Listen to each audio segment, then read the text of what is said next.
İnsan dünyasında, den soluğunda kандай bir kemçilik bolup, oşol wagtda janındagılardan, dostlarından jardam gelbey kalsa, telefon çalуулар bolbay kalsa, men жалгыз экенмин, достоru кабар албай kalsa, men жалгыз экенмин, менин досум жок экен деп айтат адатта.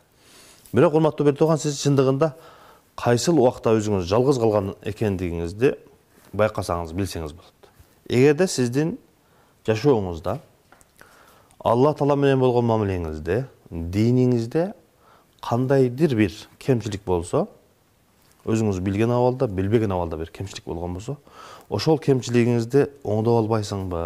Досум, балаң мындай болуптур, аялың мындай болуптур, өзүң намазыңда ушундай болуп жатат экен, ушуну оңдобойлукпу деген адам болбосо, эскерткен адам болбосо, сизди эртеңки Алла Тааланын азап тозогунан куткарганга жардам бере турган, эскерте турган адам болбосо, сиздин бул дүйнөдө бактысыз болуп кала турган нерселерден сактай турган, эскерте турган адам жок болгон болсо, ошондо сиз, урматтуу бертуган, жалгыз экендигиңизди сезсеңиз болот. Башка убактарда досторду тапса болот, башка убактарда жакындарды тапса болот, байлыгың барда, бийлигиң барда, мансабың барда досторду тапсаң болот, жакындарды тапсаң болот.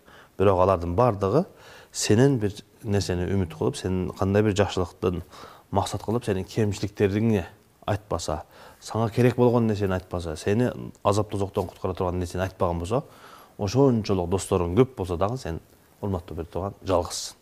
Ошондуктан айланаңызга бир көз салып көрүңүз, намазыңызда, ибадатыңызда, жакшы иштериңизде, диниңизде кандай бир кемчилик болгон болсо, эскертип тура турган досторуңуз болгон болсо, анда сиз жалгыз эмессиз. Алла Таалам баарыбызды ушундай ар дайым түбөлүктүү кала турган, бейишке бирге бара турган достордон насип кылсын деп Алла Тааладан сурайбыз. Ассаламу алейкум ва рахматуллахи ва баракатух.